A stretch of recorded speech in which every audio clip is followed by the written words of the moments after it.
Hey, Ma!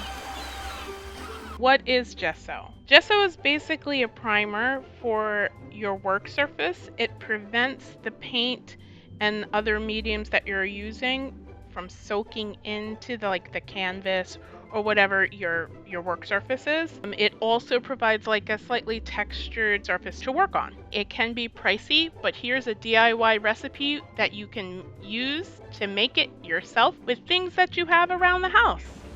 Maybe don't inhale this stuff.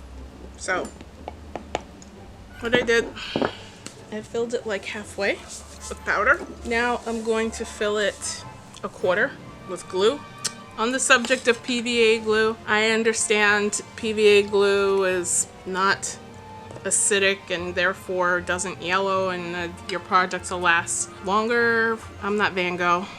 I'm just doing crafts here, so school glue will work. Okay. And I'm gonna put like a quarter full of glue, right? Quarter full of the glue. I might add some more. And then I'm going to do a quarter of matte black acrylic.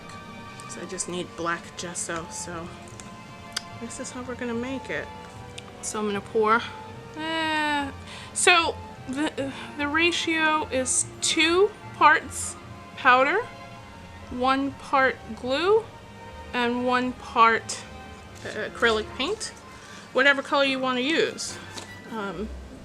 I was thinking of making a red one, not for any particular reason. I guess that would be a little sinister for a lot of projects, but whatever. And then I'm going to just use a popsicle stick to stir it up. While I'm taking forever to stir, let me talk about some variations to the recipe that you might be able to use. For the powder aspect, you can use like a plaster of Paris or gypsum. I've even seen recipes with baking soda. I assume that's going to be more grainy for the final outcome.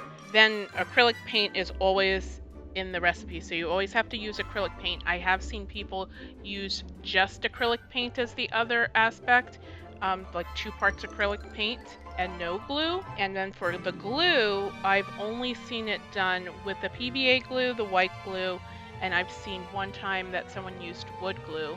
I don't know if I would do that though, because wood glue is pretty expensive on its own, and the idea for me is to save money, so I don't think I would try that. But usually the ratio is about the same, 2 parts powder and then 2 parts liquid. So you can and then you could kind of tailor it after that to make it thicker or more liquid, however you like.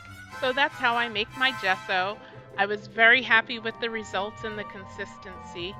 In fact, I even made some white gesso. Even though I have some white gesso, I'll just use this for when I'm experimenting on crafts and things like that.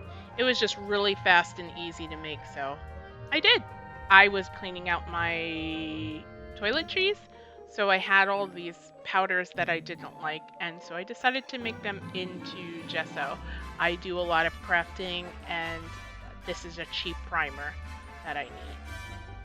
If you are inspired by our craft videos, please like the video. If our DIYs motivate you to do it yourself, please consider subscribing to Hey Maaa. Thanks for watching. Until next time, bye.